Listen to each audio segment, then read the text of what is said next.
Hello, and a very warm welcome to the 22-Minute Stories channel. I'm Roger Braveheart, and I'm really pleased to have you here at the very beginning of this channel. Today, I'll be summarising Oliver Twist by Charles Dickens.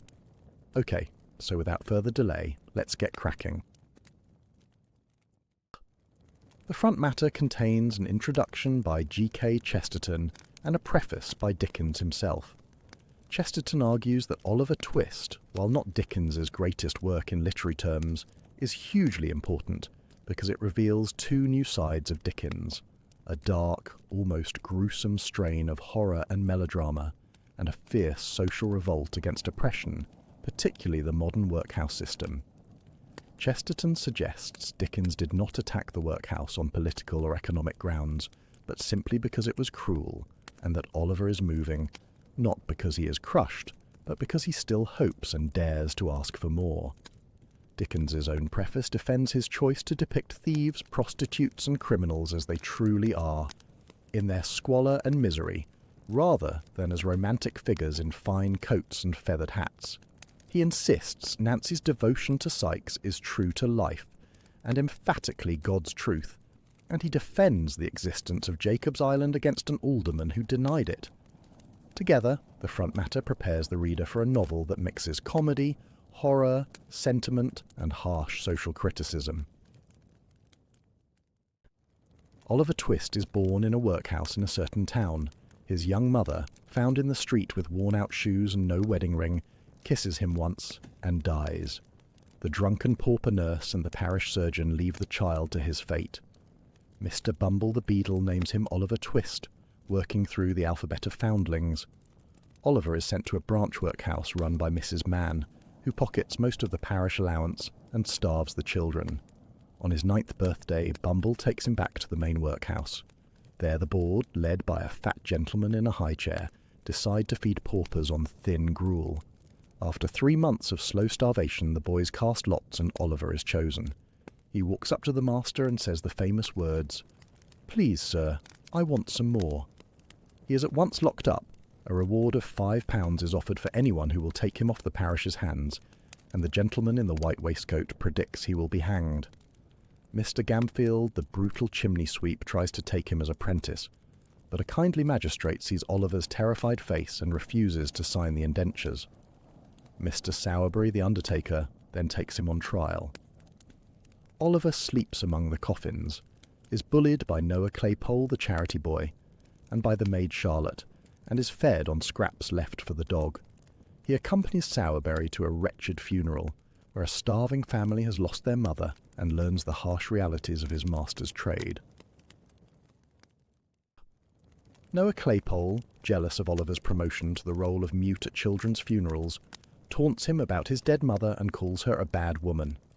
Oliver, who has borne every cruelty in silence, suddenly flies into a rage and knocks Noah down. Mrs. Sowerberry, Charlotte and Noah beat him and lock him in the cellar. Mr. Bumble is called in and Sowerberry gives him another beating. That night Oliver weeps alone, then at dawn he gathers his few clothes and runs away. He pauses only to say goodbye to his little friend Dick, who blesses him.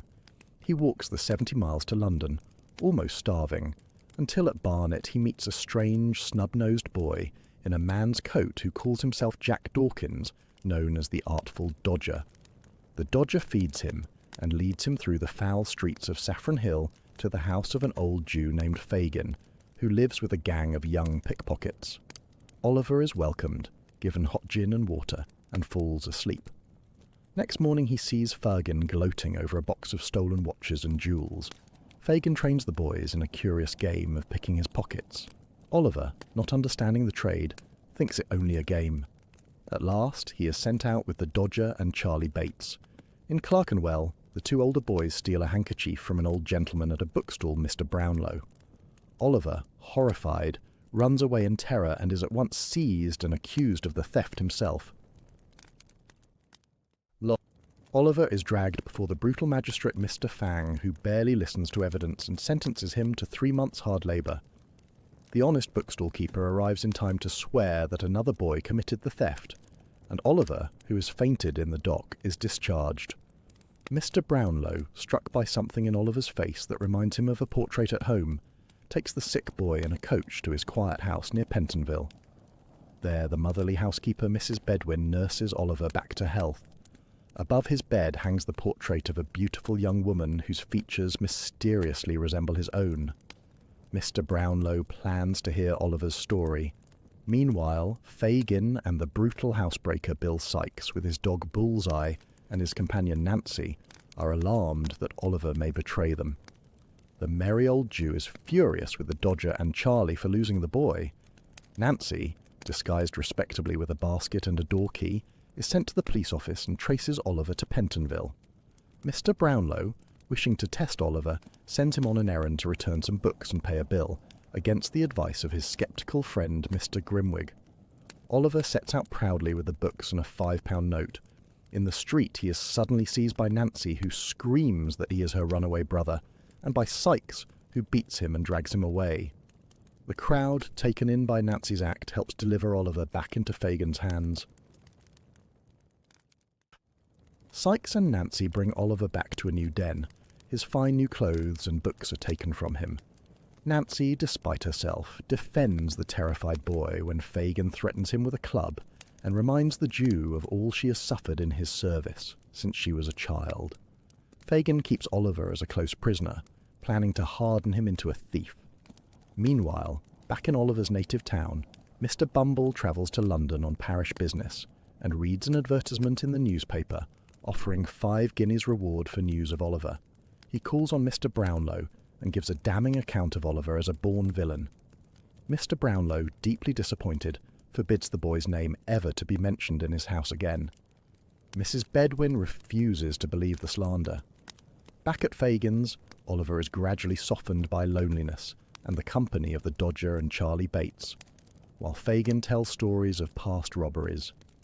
Sikes and Fagin then plan a burglary at a country house in Chertsey. They need a small boy to climb through a window, and Oliver is chosen. Nancy, who has been told to fetch him, is in a strange, agitated state. She brings Oliver to Sikes, who shows him a loaded pistol and warns that if he speaks one wrong word, he will be shot through the head. Oliver, half stupefied, is then taken away in the early morning towards the country. Sikes leads Oliver across London, past the noisy Smithfield Market, and out into the country.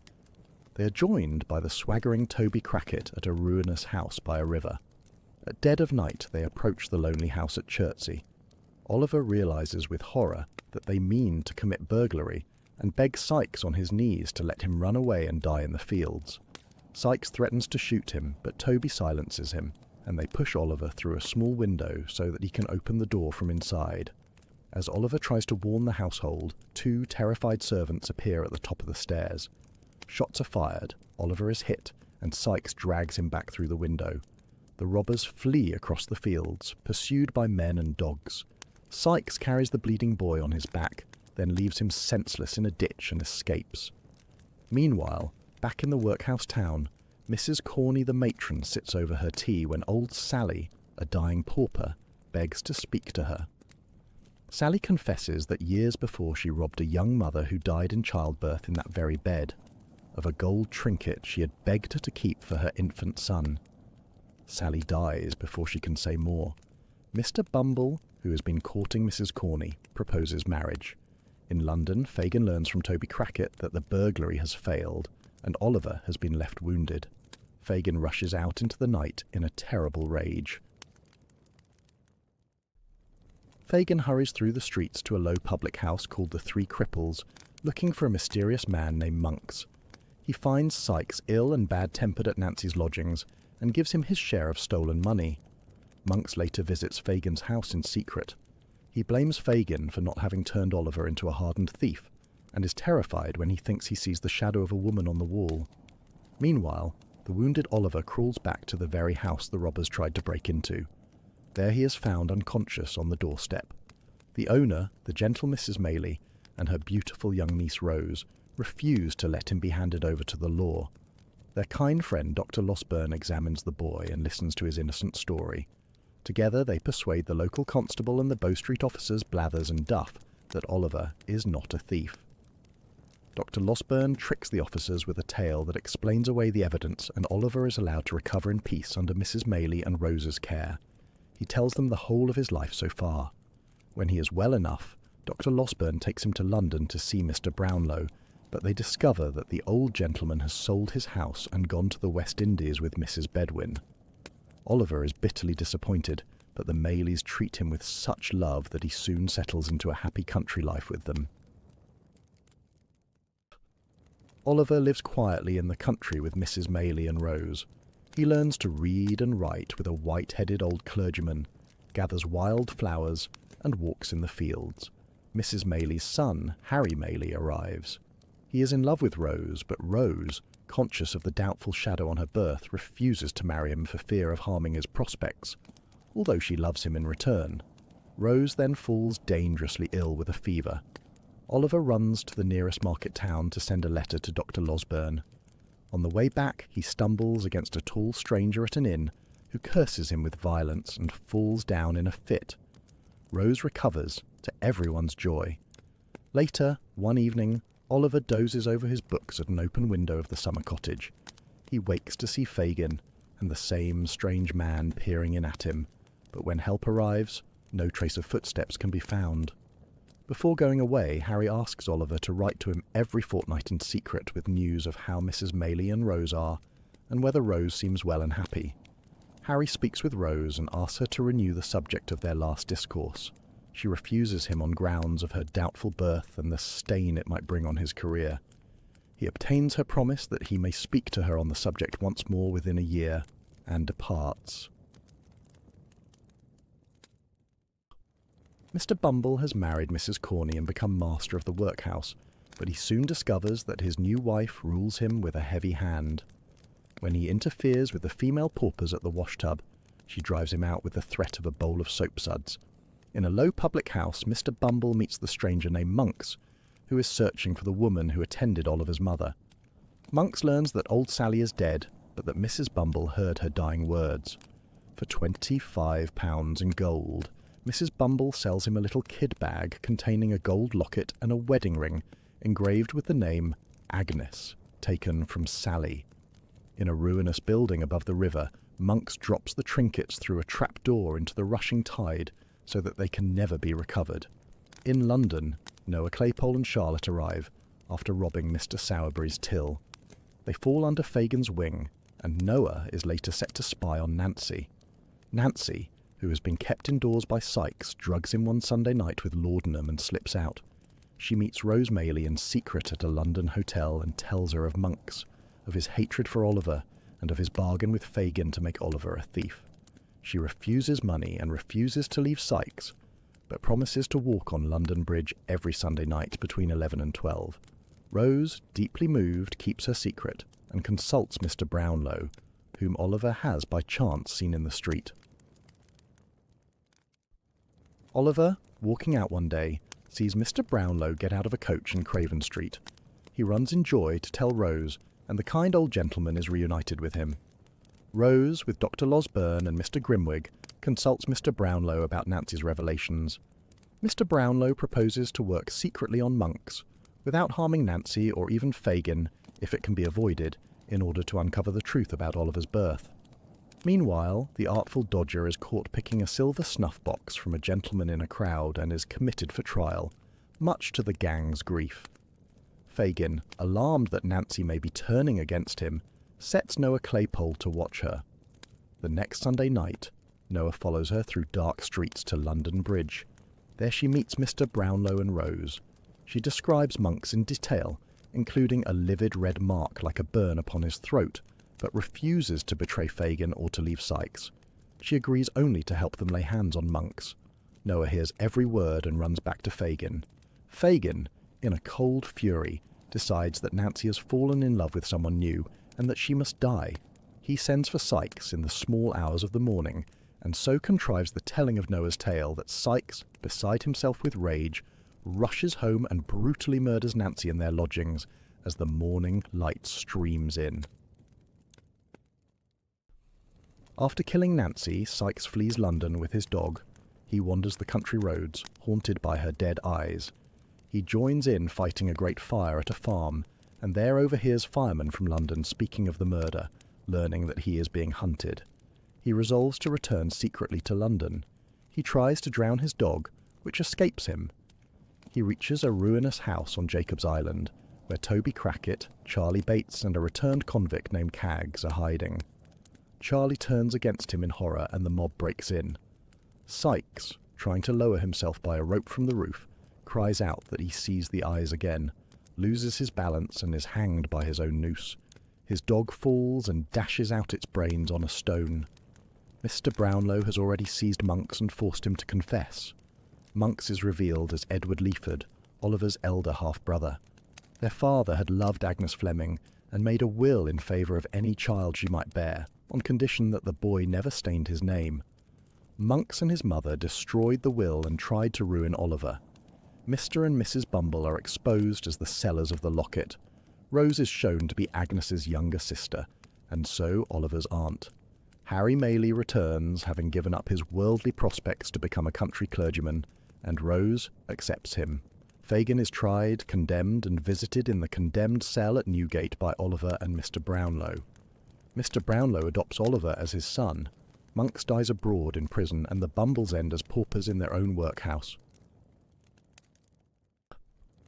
The book suggests that Dickens was using the story of one small, helpless child to draw attention to cruelties that respectable society preferred not to see. The story highlights the harshness of the new poor law and the modern workhouse, where the boards starve their paupers on thin gruel, and the gentleman in the white waistcoat repeatedly predicts that Oliver will be hanged. Dickens may be drawing attention to the way officials such as Mr. Bumble use their small power to bully the helpless, and how the parish farms out infants to be neglected and half-starved by people like Mrs. Mann. The author's own preface in the front matter states plainly that he wished to show thieves as they really are, in their dirt, hunger, and fear of the gallows, rather than as romantic figures in fine coats. The book may therefore be a deliberate protest against fiction that made crime look glamorous, and a plea for honesty about the squalid streets, the foul dens of Saffron Hill, and the rotting houses of Jacob's Island. The story also highlights the suffering of women like Nancy, who is shown as loyal, capable of goodness, and yet trapped by fear and habit in a life she loathes, and whose murder is presented in the preface as God's truth. Through Rose Maylie, Mr. Brownlow, Mrs. Bedwin, and Dr. Losburn, the book suggests that simple kindness, mercy, and the refusal to despise the poor can rescue a child from ruin. The author may be urging readers to look honestly at workhouses, prisons, and the hidden corners of London, to feel pity rather than contempt for outcasts, and to remember that justice and charity matter more than respectability. Thank you for staying till the end. You obviously are a glutton for punishment. Please hit the like icon if you thought this video deserves it, so other people get to see it. Let me know in the comments which book you would like me to read to you next. Now YouTube have put on screen a channel subscribe icon, and below it my latest video for you to check out. See you next time.